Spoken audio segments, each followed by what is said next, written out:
Mah, Pak. ya. Rencana kan hari ini kita akan mengadakan observasi pembelajaran. Apakah sudah siap? Alhamdulillah sudah siap. Alhamdulillah siap. Kira-kira materi apa yang akan disampaikan? Materi yang akan saya sampaikan nanti tentang perkembangan teori atom, tapi dikaitkan dengan proses berpikir komputasional. Oke. Itu sudah siap ya? Secara materi, persiapan mental sudah ya? Kemudian apa strateginya atau metode-metode, langkah-langkah yang akan nanti di kelas disampaikan? Strategi saya akan membuat kelasnya nanti sistemnya berkelompok, Ya. Pak. Jadi mereka mengerjakan LKPD-nya secara berkelompok. Terus untuk perangkat pembelajarannya sudah siap ya? Perangkat pembelajaran LKPD sudah ada, terus referensi materinya juga sudah ada, dan anak-anak juga sudah saya sediakan gambar-gambar yang nanti siap mereka gunting-gunting untuk mereka buat seperti mind mapping. Ya, baik. Masih ada waktu beberapa menit, silakan dipersiapkan sebelum nanti kita masuk kelas ya. Siap, Pak. Oke, nanti siap dulu di kelas yang sudah ditentukan sesuai dengan jadwal. Oke, Pak. Terima kasih. Sama-sama. Assalamualaikum warahmatullahi wabarakatuh. Waalaikumsalam warahmatullahi wabarakatuh. Selamat pagi anak-anak. Pagi. Apa kabar hari ini? Pagi. Sudah sarapan semua? Sudah. Alhamdulillah, berarti tidak ada lagi yang tidak fokus karena kelaparan ya. Silakan ketua kelas pimpin doa terlebih dahulu. Sebelum mulai pelajaran, marilah kita berdoa menurut agama dan kepercayaan kita masing-masing. Berdoa dimulai. Berdoa selesai. Agar fokus kalian itu lebih maksimal lagi, mari kita melakukan mindfulness terlebih dahulu. Untuk melakukan mindfulness terlebih dahulu, Ibu minta kalian untuk duduk yang rapi. Sudah? Dengarkan video berikut ya. Langkah pertama, hentikan sejenak apa yang Anda lakukan. Lalu ambillah posisi yang nyaman, baik saat duduk ataupun berdiri, sesuai dengan kondisi yang memungkinkan bagi Anda. Duduklah dengan posisi tegak, tidak membungkuk, namun tetap rileks. Rilekskan kedua bahu kiri dan kanan. Silakan pejamkan mata atau arahkan pandangan ke depan. Rilekskan kedua kelopak mata. Tarik napas dalam. Sadari napas masuk. Sadari napas keluar. Rasakan udara segar yang masuk melalui lubang hidung. Rasakan udara hangat yang keluar dari lubang hidung. Latihan selesai. Silakan lanjutkan kembali aktivitas Anda dengan perasaan yang lebih tenang, pikiran yang lebih jernih, dan sikap yang lebih positif. Gimana perasaannya? Tenang. Tadi pejam mata semua kan? Iya. Berarti ngintip-ngintip ke sebelah kan? Bagus, berarti mengikuti instruksi yang ada di video. Nah, tadi kita udah menenangkan pikiran. Sekarang kita membuat perasaan gembira lagi ya. Mari kita tonton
kita udah ice breaking, sekarang Ibu mau nyampaikan kesepakatan kelas nih. Dari kesepakatan kelas yang udah Ibu buat, ada yang kurang setuju nggak? Ada. Setuju semua? Setuju. Kalau begitu, coba kita baca bersama-sama. Yang pertama apa? Selalu menjaga konsentrasi dan fokus. Yang kedua? Bekerja sama dalam kelompok. Yang ketiga? Berbicara dengan sopan. Yang keempat? Menggunakan ponsel saat dipersilakan saja. Yang kelima? Menjaga kebersihan kelas. Oke, alhamdulillah semuanya setuju. Jadi, 5 kesepakatan kelas ini harus kita patuhi bersama demi kenyamanan pembelajaran kita hari ini. Seperti menjaga kebersihan kelas. Nyaman nggak kalau kelasnya kotor? Nyaman. Atau misalkan ada yang diam-diam buka ponsel sebelum dipersilakan. Nyaman nggak melihatnya? Enggak. Nanti bisa mengganggu fokus teman di samping-sampingnya malahan. Jadi apa yang kalian lakukan itu bukan hanya berdampak untuk diri kalian, tapi berdampak juga untuk orang di sekeliling kalian. Jadi bijak-bijaklah dalam bersikap. Ya, kesepakatan kelas sudah. Sekarang kita masuk ke pertanyaan. Jadi mau tanya dulu sebelum mulai pembelajaran. Masih ingat nggak pembelajaran IPA di SMP tentang atom? Masih. Ada yang bisa nyebutkan siapa? Ya silakan Ahmer. Atom adalah partikel terkecil. Atom adalah partikel terkecil. Setuju semuanya? Setuju. Tangan dulu untuk sekarang Ibu mau nanya, mengapa teori atom terus berubah? Apa yang membuat teori sebelumnya dianggap belum tepat? Menurut kalian karena apa?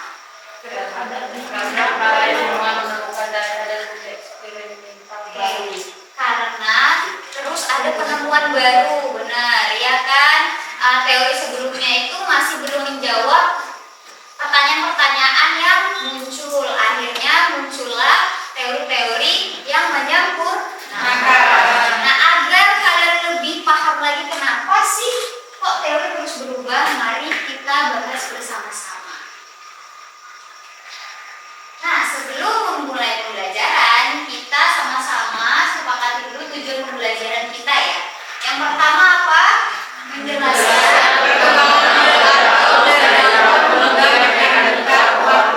yang kedua, Menggunakan pola berpikir komposisional, dekomposisi, pola, abstraksi, algoritma dalam memahami struktur atom. yang ketiga, Menyajikan hasil pemikiran dalam bentuk diagram, flowchart, poster, dan sederhana.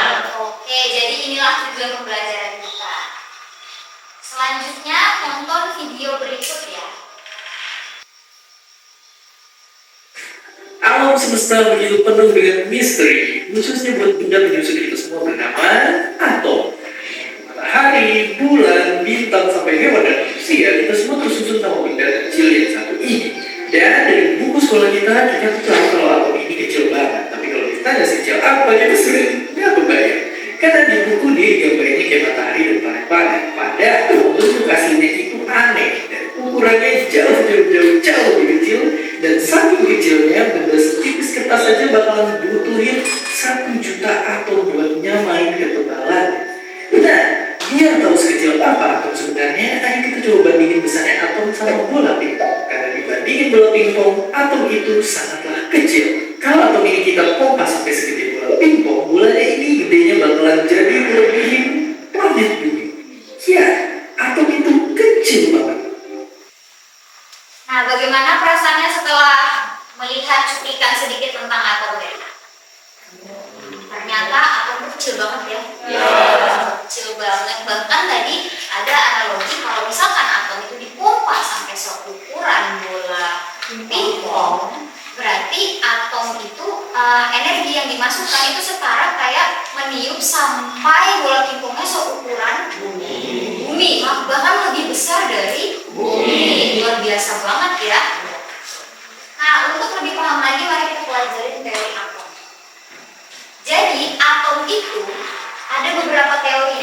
Yang pertama ditemukan oleh Dalton. Menurut Dalton, atom itu seperti bola kecil, jadi bulat aja, ruang hampa, nggak ada apa-apa di dalam atom itu. Nah, karena itu atom kalau di SMP disebut sebagai partikel terkecil. Nah, ternyata teori ini dibantah oleh ilmuwan selanjutnya. Siapa? J.J. Thomson. J.J. Thomson. Menurut J.J. Thomson, atom itu masih ada partikel di dalamnya. Jadi nggak bola gini doang. Ada lagi. Partikel apa? Ada yang tahu?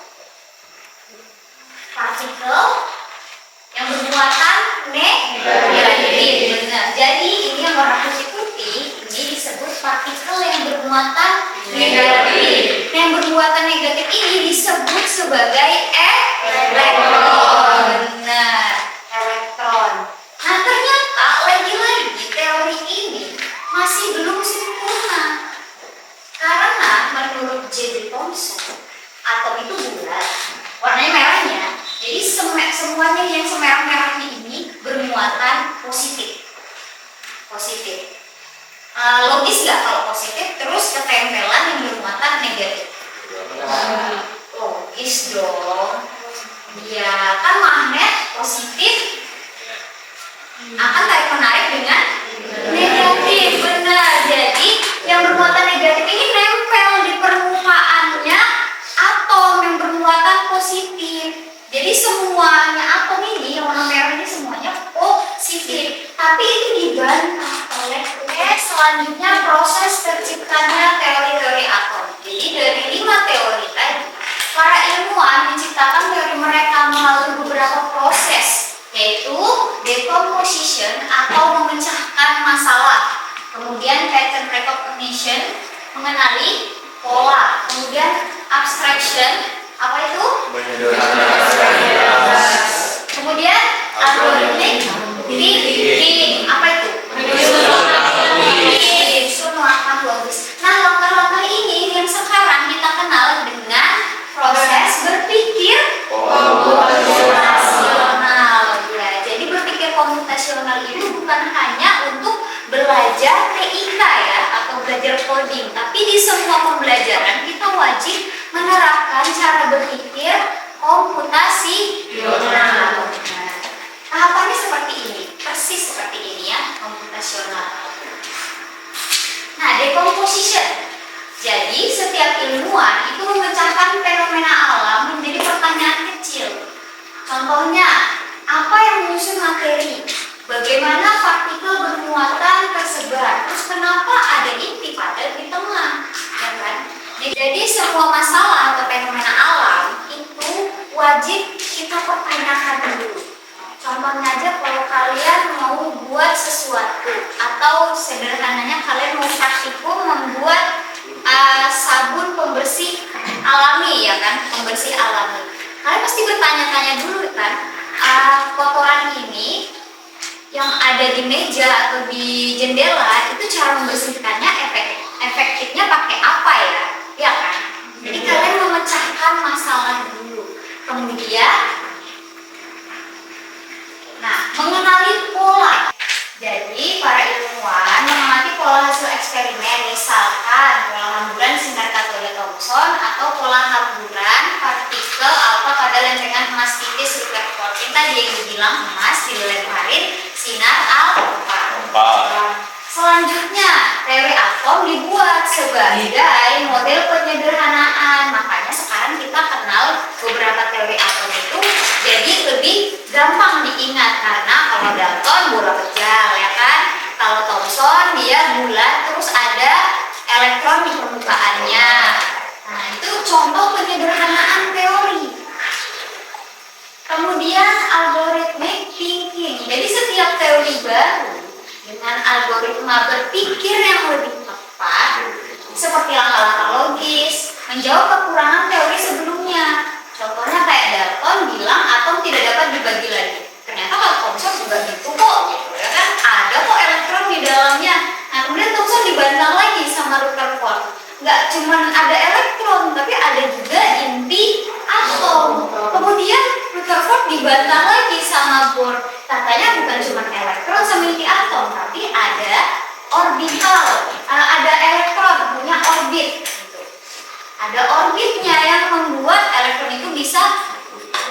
masih inti atom.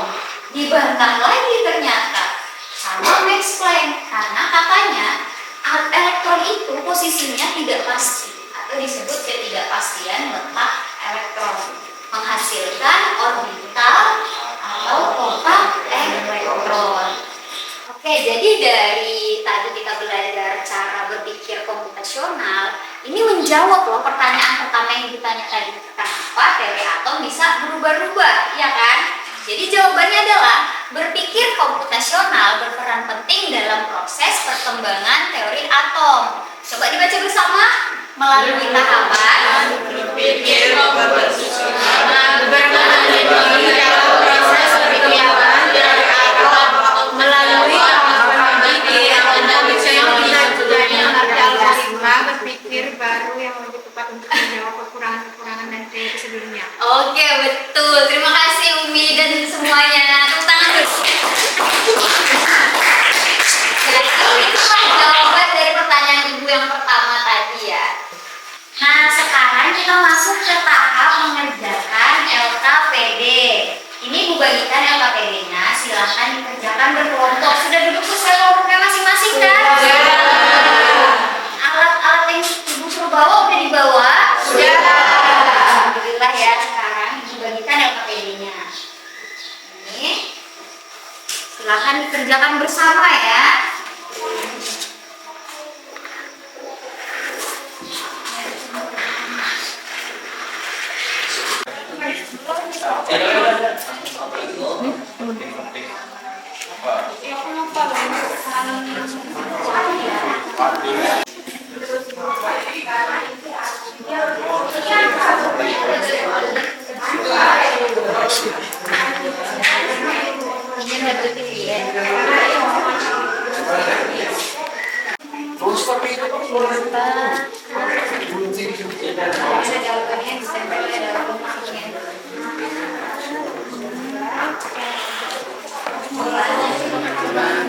Sudah semua mengerjakan tugasnya? Sudah. Sudah selesai tempel-tempelnya? Kalian melakukannya sesuai dengan proses berpikir komputasional kan? Ya. Dari memecahkan masalah, mengenali pola, terus apa lagi tadi? Abstractionnya sama berpikir logis. Nah, kelompok yang udah siap silahkan presentasi ke depan. Kelompok siapa yang udah siap? Saya. Oke, silakan kelompok 2 ya? Ya, Bu. Kelompok maju ke depan untuk mempresentasikan.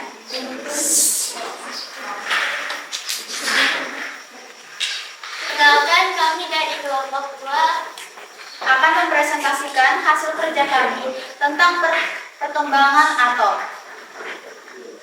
Berikut hasil kerja kami, dan di sini ada pencetus dari dasar percobaan masing-masing. Nah, di sini ada John Dalton. Hasil percobaan John Dalton ialah percobaan hukum kekalan massa. Yang kedua, J.J. Thomson, percobaan sinar katode yang dipengaruhi medan listrik dan magnet. Yang ketiga ada Ernest Rutherford dan Niels Bohr. Mereka berdua melakukan percobaan hamburan sinar alfa pada emas tipis. Dan yang ketiga, Max Planck yang mencoba spektrum hidrogen. Oke, itulah 5 dasar teori untuk perkembangan atom. Ada yang mau bertanya? Gak ada? Nah, kalau begitu silakan ditutup.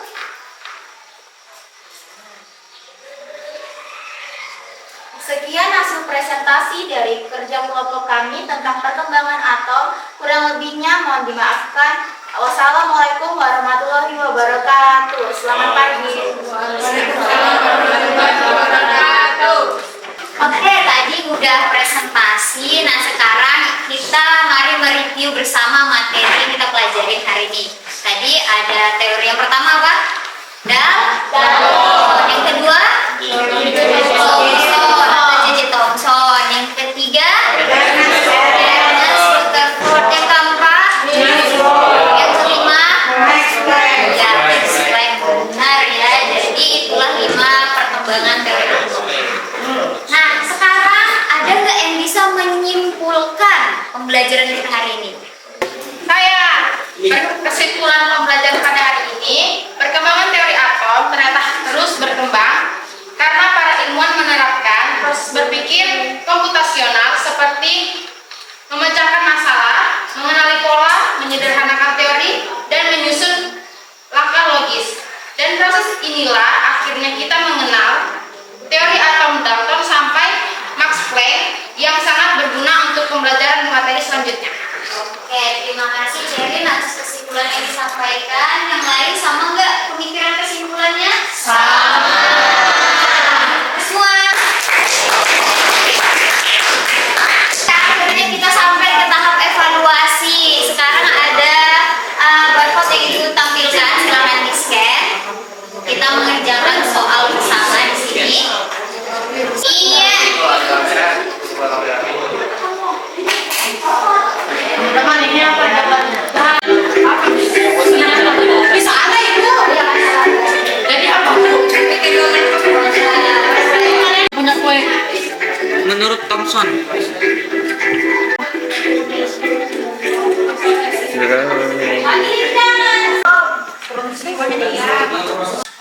Bagaimana tadi mengerjakan soal dengan games? Seru ya.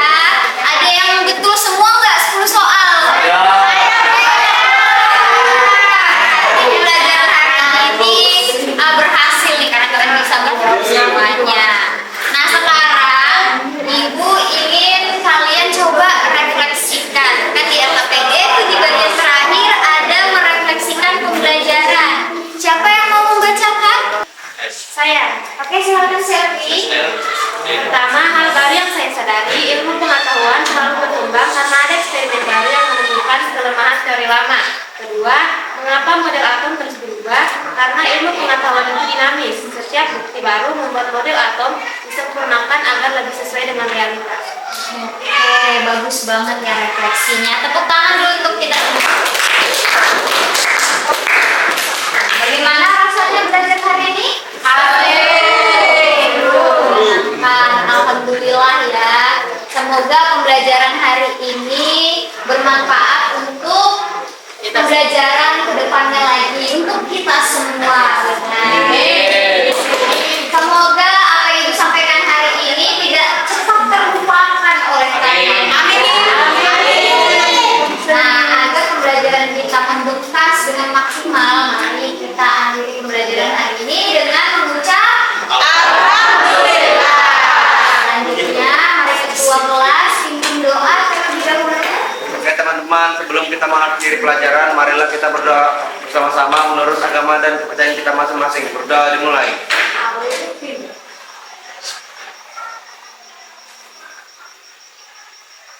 Doa selesai. Oke, Bu akhiri pembelajaran hari ini. Terima kasih. Wassalamualaikum warahmatullahi wabarakatuh. Waalaikumsalam warahmatullahi wabarakatuh. Selamat pagi. Hikmah, tadi kan kita selesai melaksanakan kegiatan pembelajaran ini yang diobservasi di kelas. Ada nggak perasaan-perasaan yang berbeda ketika diobservasi? Perasaan berbeda tentu ada Pak, karena biasanya kan kalau mengajar tanpa observasi itu lebih santai, lebih rileks. Nah kalau di observasi itu ada rasa deg-degan sedikit gitu Pak. Oke, baik. Dalam proses pembelajaran tadi, menurut Mbak Imah nih, ini ada nggak hal-hal yang baik yang bisa kita sampaikan ke teman-teman menjadi praktek baik sehingga nanti bisa ditiru teman-teman dalam prosesnya, metodenya dan lain-lain?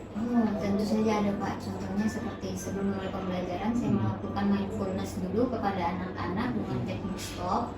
Kemudian saya melakukan ice breaking juga, dan kegiatan pembelajarannya saya buat berkelompok agar proses belajar yang abstrak seperti kimia itu bisa lebih mudah dipahami saat mereka sambil berdiskusi seperti itu Pak. Ini kan ada hal yang baik, tapi menurut Mbak Emma sendiri, ada nggak kira-kira apa sih yang kurang atau tertinggal atau apa gitu? Nah kalau kurang atau tertinggal itu tentu ada Pak tadi. Contohnya saat proses mengerjakan LKPD itu kan karena sistemnya berkelompok, jadi saya butuh usaha ekstra untuk memantau per kelompoknya, bimbingan perkembangannya, ya, ya, untuk membimbingnya. individunya, Betul. Seperti itu Pak. Jadi ada usaha tambahan. Iya, iya, iya. Dan ada beberapa catatan misalnya selama observasi itu memang ada hal yang baik, tapi ada juga hal yang kurang. Nah, kekurangan-kekurangan itu menurut Mbak Nur Hikmah untuk memperbaikinya bagaimana?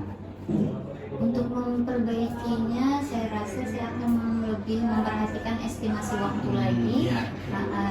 Jadi misalkan waktu mengerjakan LKPD itu saya kasih waktu, soalnya tadi saya lupa tuh Pak, memberikan mereka estimasi mengerjakan sekian menit gitu, tidak saya sampaikan, jadinya mereka tidak mempersiapkan diri lebih maksimal juga untuk cepat mengerjakannya. Oke. Terima kasih Mbak Nur Hikmah, selamat. Tadi sudah kita observasi dan hasilnya cukup bagus. Ada hal-hal yang bisa disampaikan ke teman-teman untuk ditiru. Sementara juga ada hal-hal yang kurang, nanti kita perbaiki mungkin melalui komunitas belajar atau melalui pelatihan-pelatihan yang akan dilaksanakan. Terima kasih. Sama Selamat ya.